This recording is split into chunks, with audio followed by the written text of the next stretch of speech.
Finally চলে এসেছি আমরা আমাদের গন্তব্যস্থলে। আমরা এসেছি ওয়ার্ল্ড মার্কে।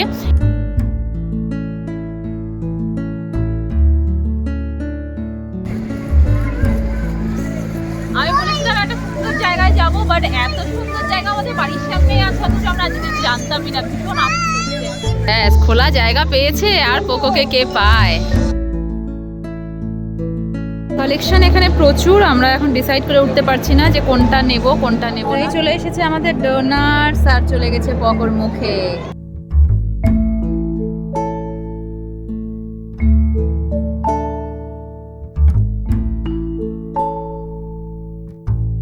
Happy anniversary! আজকে অ্যানিভার্সারি রাত 12টা বেজে গেছে, তো 9th অ্যানিভার্সারি একসাথে। স্পেশালি পোকোকে নিয়ে আমাদের ফার্স্ট একসঙ্গে কাটানো অ্যানিভার্সারি, তাই এখন আমরা ডিসাইড করেছি রাত যতই হোক না কেন, রাত 12টা বেজে গেছে, তো আমরা এখন থেকে সেলিব্রেশন স্টার্ট করছি। এখন আমরা বেরোচ্ছি বাইরে, একটু ঘোরাঘুরি করব দিল্লির রাস্তায়, তারপরে ভাবা যাবে কি করা যাবে। কালকের দিনটা স্পেশাল, ভীষণ স্পেশাল। তো আজকে যেহেতু শুরু হয়ে গেছে আমাদের 15 ডিসেম্বরের দিন, তাই জন্য এখন থেকেই সেলিব্রেশন। বল happy happy anniversary mama papa, বল মুনা বলো, বলো happy anniversary. Happy anniversary happy anniversary mummy papa. রাতে বেরিয়েছি, কোনো কিছু পাবো আমরা ভাবিনি, বাট দেখলাম আজকেই নতুন খুলেছে নতুন পিৎজার একটা খেলার দোকান। তো এখানটা থেকে এত রাতে কোথায় পাবো, তাই এখন এখানে অনেকগুলো পিৎজা আছে, কি পিৎজা নেবো সেটাই ডিসাইড করছি। বার্গার আছে, কুলচা আছে, পিৎজা আছে, স্যান্ডউইচ আছে। পেয়েছি এই ভালো, কিন্তু এত রাতে এসেছি, পিৎজা শেষ, চিজ শেষ, তো বললো যেটা পাওয়া যাবে এখন শুধু বার্গার। তো বার্গারও চিজ দেওয়া তা পাবো না, তো ভেজ গ্রিল বার্গার এটাই অর্ডার করবো। তো এই চলে এসেছে আমাদের ভেজ গ্রিল বার্গার। খাও, ফার্স্ট রিভিউ দাও, কেমন? বলবো খুব ভালো, খারাপ না, ঠিক আছে। এই রাত 12টার পরে যে পেয়েছি এই অনেক, এটাই অনেক বিশাল ব্যাপার। বাবা একটু খা, কেক কাটিং তো করিনি, মানে বার্গার কাটিং করে আমরা সেলিব্রেট করছি। বার্গার কাটিং, অ্যানিভার্সারি হোক বার্থডে হোক, কেক কাটিংটা না হলে সেলিব্রেশনটা একটা আধা আধুরা মনে হয়। বাট এত রাতে এখন কেকের দোকান খোলা পাবো নাকি তাও জানি না, বাট কেক যদি নাও পাই, পেস্ট্রি হলেও ছোট একটা পেস্ট্রি বাড়িতে গিয়ে কাট করবো, ওটারও একটা মজা আলাদা। সামনে একটা দোকান আছে, দেখা যাক এখানটাতে কি পাওয়া যায়। এই এখানে কেক সব শেষ, বাকি ছিল দুটো পেস্ট্রি খালি। তো স্পেশাল রিকোয়েস্ট করানোতে ওনাদের যে আলাদা স্টকের গুদাম আছে অন্যদিকে, হয়তো আনতে পাঠালো, তো আশা করি পেয়ে যাবো আমরা, বুঝলে। বাটারস্কচ বলেছি, ছোট্ট কেক বলেছি পাপা, তোকে নিয়ে ফার্স্ট সেলিব্রেশন বলে কথা, ইতনা তো বানতা হ্যায়, ইতনা তো বানতা হ্যায়। এই চলে এসেছে আমাদের কেক। দিয়েছিলাম বড় গেট দিয়ে, আসার সময় দেখলাম বড় গেট বন্ধ, এখন ঢুকলাম এই ছোট গেট দিয়ে। এই আমাদের সেট আপ রেডি, এই আমাদের ব্যাকগ্রাউন্ড, এই আমাদের বসার জায়গা, আর এখানটাতে থাকবে কেক, মাঝখানে থাকবে পোকে, আর মামা পাপা কাটবে কেক, তাই না পোকে? তাকাও তাকাও, বলো তো হ্যাপি অ্যানিভার্সারি। এখন বসে থাকো, বসে পড়েছে পকো। তো এই আমাদের কেক নিয়ে বসে পড়েছি। বাটারস্কচটা লাস্ট মোমেন্টে পেলাম না, তাই পাইনাপেল কেকটাই আনতে হলো। তো এখন আমি আর প্রীতম দুজনেই বসবো, মোবাইলটাকে ওখানে সেট করতে হবে, যেহেতু পকো আর কয়েকদিন পরে বড় হয়ে গেলে পরে আমাদেরকে ভিডিও করে দিতে পারবে, বাট এখনো পকো অতটা বড় হয়নি, তাই স্ট্যান্ডই আমাদের সব। তো চলো কেক কাটিং করা যাক, অনেক রাত হয়ে গেছে। আজ থেকে প্রায় 9 বছর আগে আজকের দিনটা ছিল একটু অন্যরকম। কিছুটা ভালো লাগা, কিছুটা সংশয় এবং অনেকটা অনিশ্চয়তার সাথে একটা মানুষের হাত ধরে বাড়ি থেকে বেরিয়ে নতুন জীবনে পদার্পণ, আর সেখান থেকে দাঁড়িয়ে আজ থেকে 9 বছর বাদে সেই মানুষটাই পৃথিবীর যে কোনো প্রান্তে গিয়েই সব থেকে নিশ্চিন্তের জায়গা। প্রতিটা মেয়ের জীবনেই এই বিয়ে জিনিসটা যতটাই আনন্দের, যতটা এক্সাইটমেন্টের, ততটাই কিন্তু কষ্টের। কারণ ছোট থেকে বেড়ে ওঠা যেই বাড়িটাকে নিজের বলে জেনে এসেছি, হঠাৎ করে শুধু বাড়ি এবং বাড়ির মানুষজনগুলোকেই ছেড়ে যাওয়া নয়, নিজের এত বছরের সমস্ত অভ্যেস, দায়িত্ব, কর্তব্য থেকে শুরু করে নিজের পরিচয়, পুরোটাই কিন্তু একেবারে নতুন করে, বলতে গেলে একটা নতুন জীবনের সূত্রপাত হয় সেই দিন থেকে। এবং সবথেকে বড় পরিবর্তন এই বিবাহিত জীবনে এই দুজনের মাঝখানে যখন আমাদের নতুন সদস্যের আগমন ঘটে, সেদিন থেকে জীবনের আর এক পরিচিতি শুরু হয় এবং হঠাৎ করেই যেন জীবনটা একেবারে পাল্টে যায় এবং এখান থেকেই শুরু হয় আমাদের নিজের সংসার।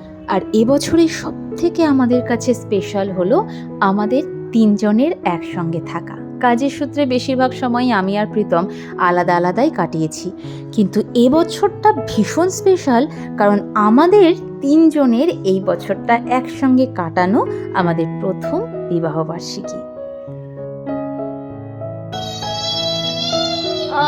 Good morning, anniversary special morning. আজকে অনেক দেরি করে ঘুম থেকে উঠেছি, পেছনে আমার ছেলে চিৎকার করে গলা ফাটাচ্ছে। আর এই আমাদের ব্রেকফাস্ট, 9th ইয়ার অ্যানিভার্সারি স্পেশাল ব্রেকফাস্ট। কালকে সারা রাত প্রীতম তাড়াতাড়ি ঘুমিয়েছে, আমাকে বলেছে কি প্ল্যান করব, কোথায় ঘুরতে যাব, কারণ রাতেবেলায় তাড়াতাড়ি ঘুমিয়েছি কিন্তু সেটা বলে রাত 1টা। মিথ্যে কথা। তো যাই হোক, অ্যানিভার্সারি বলে কথা, 9th ইয়ার অ্যানিভার্সারি বলে কথা, একটু ঝগড়াঝাটি না হবে না, এটা তো হয় না, সারাটা বছর হয়তো এই দিনটা স্পেশাল, এই দিনটাতে তো হতেই হবে। যাই হোক, তাড়াতাড়ি ঘুমিয়েছে যে আজকে প্ল্যান করবে। সকালে ওঠার পরে আমি যখন জিজ্ঞেস করছি যে কি প্ল্যান, ও আমাকে জিজ্ঞেস করছে তুমি কি ডিসাইড করলে। তো যাই হোক, আমাদের কোনো প্ল্যানিং নেই, আমরা বাড়িতেই থাকবো, এরকম ভাবে বোর হবো। আর বোরিং না বোর তো হবে না, কোথাও না কোথাও বেরোবো। কোথাও বেরোনোর জন্য কোনো প্ল্যানিং করতে হয়, এমনি এমনি কোথাও বেরিয়ে যাওয়া যায় না, স্পেশালি বিকেলের টাইমে। প্ল্যানিং করবো, মিস হয়ে যাবে, এটা দুঃখ বেশি হবে। থেকে বরং বিনা প্ল্যানিং এ যাই, মজা হবে। ওই হলো আর কি। তো ভাবলাম গতকাল রাতটা এত স্পেশাল, গতকাল অবধি আমার প্ল্যানিং ছিল ওই কেক কাটিং ফাটিং সবকিছু, বাট আজকে সকাল থেকে প্রীতমের প্ল্যানিং, তো ব্রেকফাস্টও প্ল্যানিং করে উঠতে পারেনি। তারপর শেষমেশ আমি এখানটাতে ওয়াই বানিয়েছি, ডিম সেদ্ধ, ফল, আর গতকালের কেকটা ছিল ওটা আন্টিদেরকেও দিয়ে আসলাম কেক। তো এবারে এটা করার পরে আমি আবার লাঞ্চের জন্য ওর উপর ডিপেন্ড করে থাকবো যে ওর প্ল্যানিং কি হবে। তা আলটিমেটলি জানি ওটা আমাকে করতে হবে, একটু দেখা যাক। 9 বছর ঝগড়াঝাটি এরকম ভাবেই কত সুন্দরভাবে কাটিয়ে দিয়েছি, আরো আগামী দিনে কত ঝগড়াঝাটি, চুলোচুলি, মারামারি লেখা আছে জানি না, বা যে এরকমই থাকুক না কেন, সবাই প্রে করো আর তোমাদের সবার ভালোবাসা আশীর্বাদে জানি এরকম ভাবে আরো ভালোভাবে কাটিয়ে দিতে পারবো। এই যে চলে এসেছে আমাদের পোকলা। আমরা রেডি, অনেক সাহস করে এই ঠান্ডাটাকে উপেক্ষা করে আমরা লেপের নিচ থেকে বেরিয়ে রেডি হলাম। নাহলে ভেবেছিলাম আজকের দিনটা স্কিপ করে যাব, যে এত ঠান্ডা পড়েছে, বাট তারপর ভাবলাম যে না, আজকের দিনটা পেরিয়ে গেলে আর কি। তাই জন্য এখন বাজছে সন্ধ্যে 7:30, এতক্ষণে যুদ্ধ করে বেরোচ্ছি এখন। ফাইনালি চলে এসেছি আমরা আমাদের গন্তব্যস্থলে, এসেছি আমরা অ্যারো সিটি। এখানটাতে অনেক দিন ধরে আসবো করে, বাট আসা হচ্ছিল না। ভাবলাম যে আজকে শুভ দিনে এখানটার উদ্বোধন আমরা করেই ফেলি। এই যে বাবার ছেলে আগে গিয়ে দাঁড়িয়ে আছে, আমরা এসেছি ওয়ার্ল্ড মার্কে। মনে হচ্ছে যে বাইরে থেকেই দেখি, এত ভালো লাগছে। ভেতরে আর কি ঢুকবো, বাইরে থেকে দেখেই মন ভরাচ্ছি, এত সুন্দর। এখন কোথায় ঢুকবো সেটা আমরা ডিসাইড করে উঠতেই পারছি না। আর এখন মনে হচ্ছে এত দিন পর্যন্ত আমরা কি করছিলাম, এত দিন পর্যন্ত কেন এই জায়গাটাতে আসিনি, কারণ এখানটাতে একদিনে ঘুরে দেখা সম্ভবই না। জাস্ট এখান থেকে আমাদের এন্ট্রি হলো, আর এই হচ্ছে ওয়ালমার্ট 2, 1, 2, 3, 4, 5, এখানে অনেকগুলো আছে। এখন আমরা আসলাম 2 এর সামনে, তো একটু ঘুরে ঘুরে দেখি, শেয়ার করব অবশ্যই। এত সুন্দর জায়গা, এত ভালো একটা ভাইবস আসছে না, ভিডিও করব না ফটোশ্যুট করব সেটাই আমি বুঝে পাচ্ছি না। প্রীতম তো চলে গেছে অলরেডি পকোকে নিয়ে, বলছে আমাকে একদম ডিস্টার্ব করবে না। ক্রিসমাসের জন্য এখানে কি সুন্দর সাজিয়েছে, এই যে ক্রিসমাসে তো আসতে পারবো কিনা জানি না, এখনই দেখে গেলাম জায়গাটা। Wow, just wow.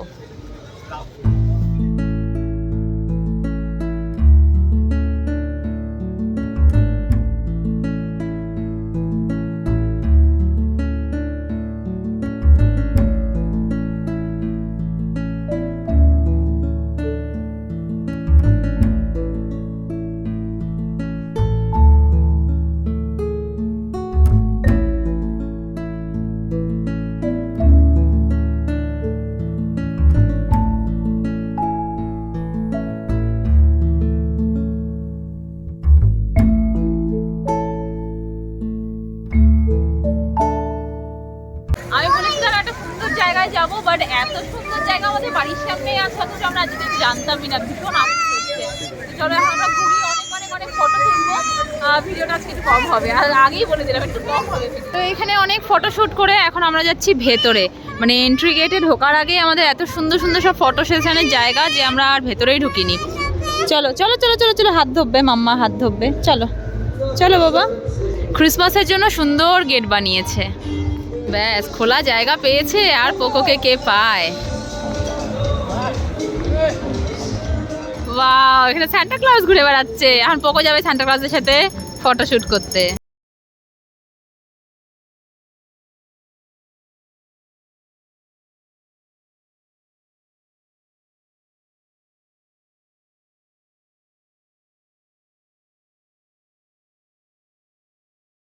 এখানে মনে হয় কোনো লাইভ কনসার্ট হয় কোনো প্রোগ্রাম হলে। আর এখানে দেখলাম বাচ্চাদের খেলার জন্য অনেকগুলো গাড়ি ঘোড়া। এতক্ষণ পোকো ঘোড়াটার মধ্যে চড়েছিল, এখন এই যে গাড়ির মধ্যে। বাবা চলো চলো চলো, গাড়ি চলো, ঘোড়া চলো, ঘোড়া চড়ো, ঘোড়া পেঙ্গুইন, পেঙ্গুইনের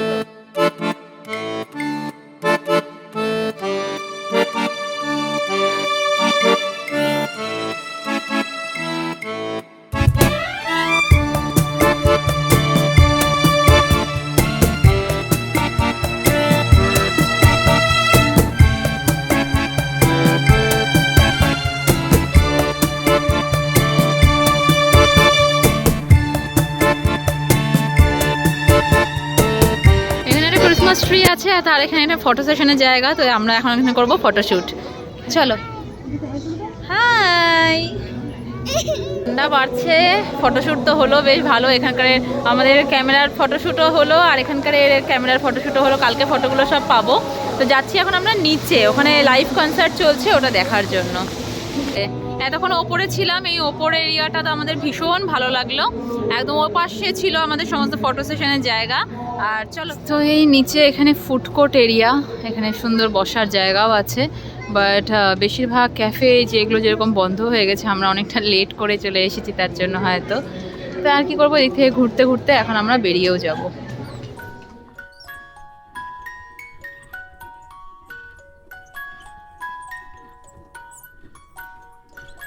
তো আমরা এখন যাচ্ছি ডোনাটস খেতে। সিমরান বলেছিল এখানকার ডোনাটস খুব ভালো।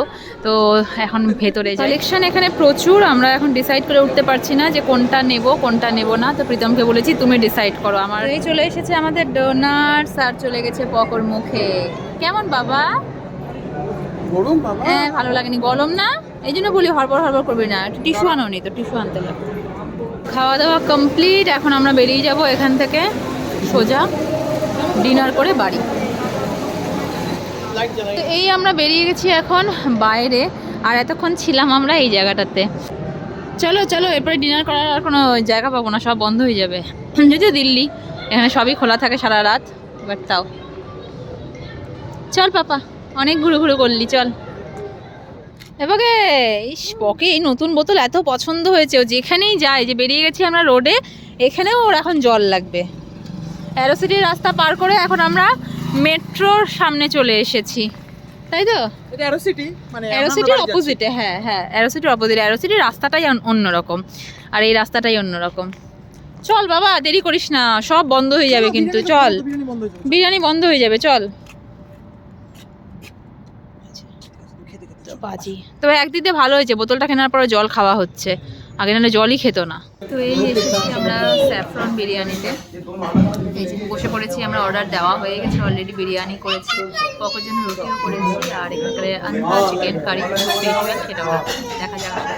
এই চলে এসেছে আমাদের হায়দ্রাবাদি চিকেন বিরিয়ানি। আমাদের বিরিয়ানি, এই হচ্ছে আন্ধা চিকেন কারি, আর ওখানে হচ্ছে বাটার তন্দুর রুটি, আর এই হচ্ছে লাচ্ছা পরাঠা। বাবা খা, খাও। এই যে চিকেন। এই বেরিয়ে গেলাম স্যাফরন বিরিয়ানি থেকে, এখন যাব আমরা বাড়ি। আমার ফোন টুপি সব আমার কাছে।